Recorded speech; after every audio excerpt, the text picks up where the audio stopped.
J'ai beau y réfléchir, je me demande encore par quel miracle je me suis aperçu de son existence. Elle était assise sur le canapé du vestiaire. Son apparence n'était pas particulièrement remarquable. Elle ne parlait pas d'une voix forte au point de lasser tout le monde. Elle ne ressemblait à personne que j'aurais pu connaître. Elle était simplement assise là, silencieuse, tête baissée. Je me suis changé rapidement, comme d'habitude, puis, après avoir mis du rouge sur mes lèvres et peigné mes cheveux, me suis apprêté à passer devant le canapé sans rien dire. Cela n'aurait pas pu poser de problème. Et pourtant, je me suis arrêté à son niveau. Je me demande ce qui m'a pris. Parfois, il me vient un instant comme une crise de curiosité extrême. Mais en général, je ne vais pas plus loin. C'était un samedi. Ceux qui avaient terminé l'entraînement du matin, ajoutés à ceux qui arrivaient pour l'après-midi, encombraient le vestiaire. L'endroit était saturé d'un mélange de brouhaha, de vapeur et de ronronnement des séchoirs. J'avais roulé en boule mon maillot mouillé, enveloppé dans ma serviette. Je le fourrais maintenant dans mon sac. J'étais très pressé parce que j'avais rendez-vous avec mon ami pour déjeuner. « Excusez-moi, Midori, je vous fais toujours attendre. J'ai presque terminé, voyez-vous, encore un peu de patience, » disait une femme qui paraissait bavarde, tout en se séchant les cheveux devant le miroir. « Je me demande pourquoi je suis si lente. Je vous embête tout le temps. Vous devez en avoir assez de m'attendre. Voilà, c'est bon pour les cheveux. Après, il ne me reste plus que le maquillage. Je me dépêche, voyez-vous. Excusez-moi. Vraiment. » Je mis mon manteau et, en le boutonnant, jetai un coup d'œil discret dans sa direction. C'était une vieille dame, grande et bien en chair. Elle faisait attendre quelqu'un et n'avait pas l'air de vouloir se dépêcher. Elle n'en finissait pas de tirer à grands coups de brosse sur sa chevelure permanentée, manifestement impossible à coiffer, et lorsqu'enfin elle éteignit le séchoir, elle entreprit d'aligner devant elle toutes sortes de petits flacons qu'elle venait de sortir de sa trousse à maquillage. On retrouve partout ce genre de personnalité, qui ne change pas son rythme quoi qu'il advienne, insensible à l'embarras qu'elle cause aux autres. Tout en prodiguant ses excuses alentour, elle n'en pense rien à l'intérieur. Comme on pouvait s'y attendre, elle prit tout son temps pour se maquiller. Après avoir examiné pendant un moment le reflet de son visage dans le miroir, elle déboucha tranquillement un flacon, étala de la crème partout et commença son massage. Pendant tout ce temps, elle ne cessa pas de s'excuser. L'heure de mon rendez-vous approchait. Je pris mon sac sur l'épaule, fermai mon casier. À ce moment-là, mon regard dévia brusquement vers le sofa qui se trouvait dans le coin de la pièce, là où Midori était assise. Bien sûr, elle ne portait pas de badge à son nom. Néanmoins, j'étais persuadé que c'était elle, cette malheureuse Midori que sa compagne faisait attendre, qui perdait son temps à cet endroit. Mais Midori ne paraissait pas non plus ennuyée que cela. Son passage dans le sauna avait laissé du rouge à ses joues, sur son visage nu. Elle n'avait même pas mis de fond de teint. Ses cheveux attachés en queue de cheval étaient encore humides. Elle était habillée d'un simple pantalon et d'un sweater torsadé dont le tricot commençait à se relâcher au poignet. Elle paraissait 10 ans de moins que l'autre femme, mais elle ne donnait certainement pas le sentiment d'être jeune. L'impressionnante banalité qui émanait de son corps tout entier gommer son âge, ses goûts et sa personnalité, tous les éléments qui permettent de juger une personne lors de la première rencontre. Elle ne paraissait pas plus aimable qu'ennuyée. C'était à se demander si elle avait entendu les remarques de l'autre femme, car elle ne montrait aucune mauvaise humeur, sans pour autant arborer un visage souriant qui aurait montré sa volonté de lui laisser prendre tout son temps sans se préoccuper d'elle. Elle se contentait d'attendre, l'air vague, les deux mains posées sur ses genoux, à détailler les tâches sur le sofa. Elle aurait pu tout aussi bien ne penser à rien, ou réfléchir à des questions très éloignées du vestiaire du club de sport, comme les contradictions des alibis du roman policier qu'elle avait lu la veille, ou les différentes manières de décoder les gènes humains. Pendant ce temps-là, la vieille dame continuait à se maquiller avec soin.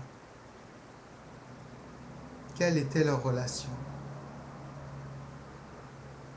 La différence d'âge n'était pas assez grande pour une mère et sa fille. Elles étaient trop distantes pour être amies. Je glissais la clé de mon casier dans ma poche, passais derrière les lavabos surmontés de miroirs, me trouvais debout à côté du sofa. La porte était à ma gauche, il ne me restait plus beaucoup de temps. Même si je partais tout de suite et courais jusqu'à la gare, je n'étais pas sûr d'arriver à l'heure de mon rendez-vous. Ça fait longtemps que vous fréquentez ce club? Lorsque je retrouvais mes esprits, j'étais assise à côté de Midori, en train de lui poser cette question. Alors qu'elle venait soudain d'être approchée par une inconnue, elle ne montrait aucun signe d'hésitation ni de tension. Non, ça fait environ 4 semaines que je suis inscrite, me répondit-elle poliment. Ah bon? Alors vous êtes un peu plus ancienne que moi? Je ne le suis que depuis 10 jours. Ancienne, c'est un peu exagéré. Je ne suis pas si assidue que cela.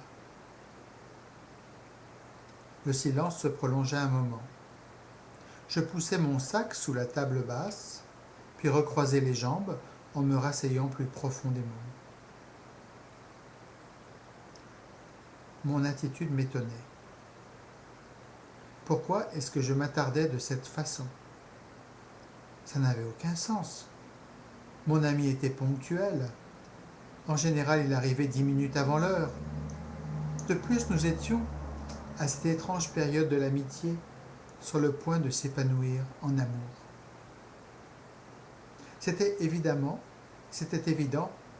qu'il était bien plus important pour moi de déjeuner avec lui plutôt que de bavarder avec elle.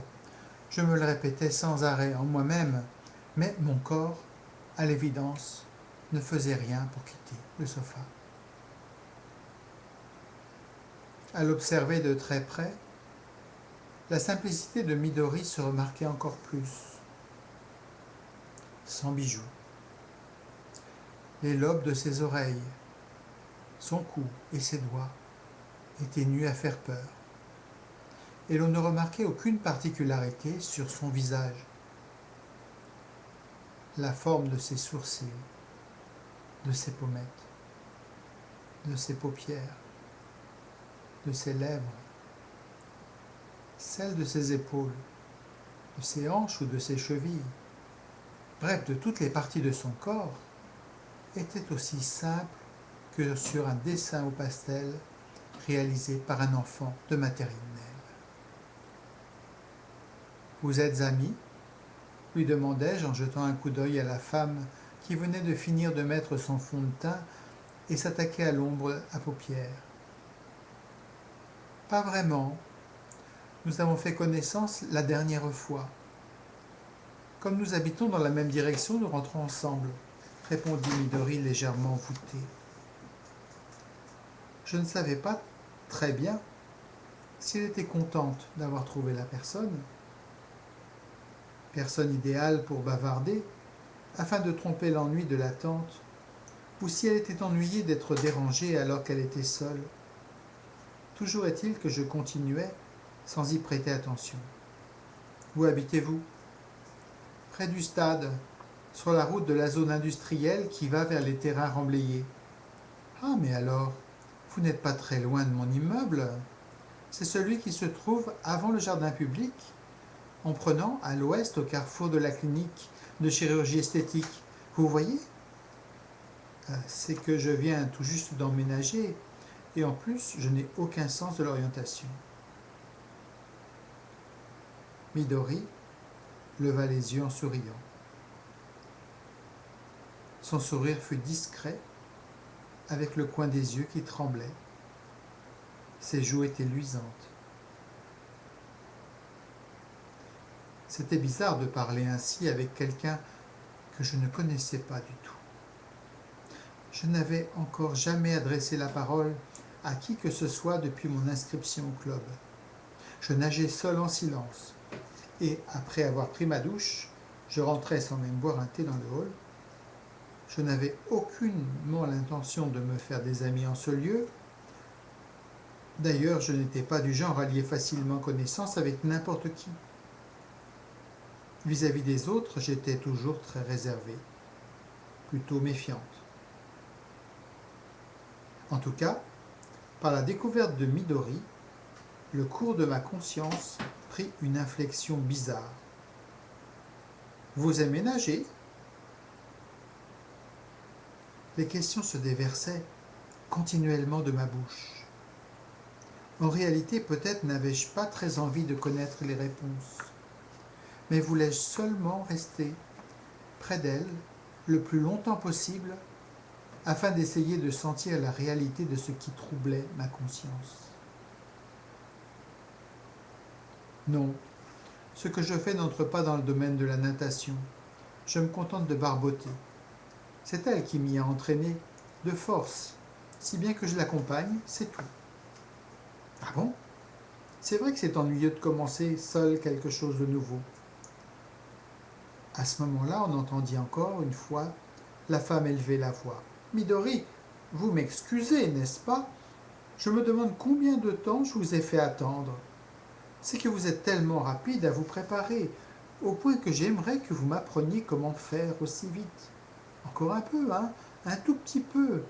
Vraiment. » Comme si elle voulait tenir tête au bruit des séchoirs alentour, sa voix se répercuta dans tout le vestiaire. Midori se contenta encore de cligner des yeux plusieurs fois, sans faire de réponse particulière.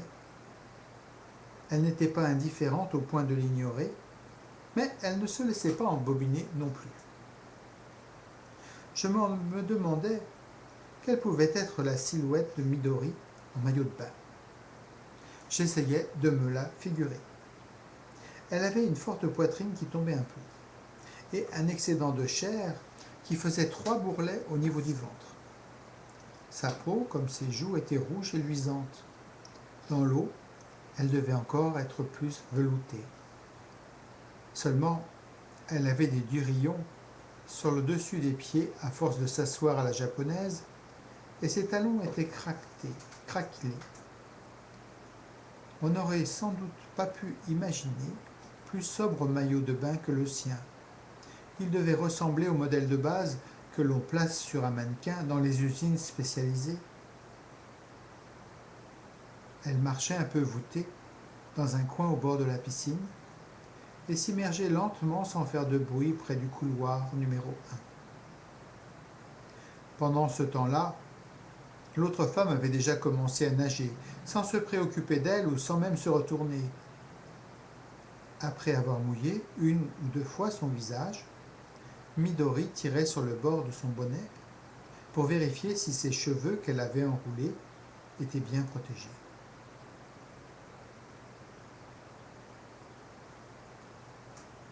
Que se passait-il avec moi ? Je n'étais pas du genre à me distraire en imaginant une femme en maillot de bain. Je souris gauchement. On aurait dit une petite fille amoureuse, se demandant si la poitrine d'un homme sous sa chemise était grande et dure, et quel effet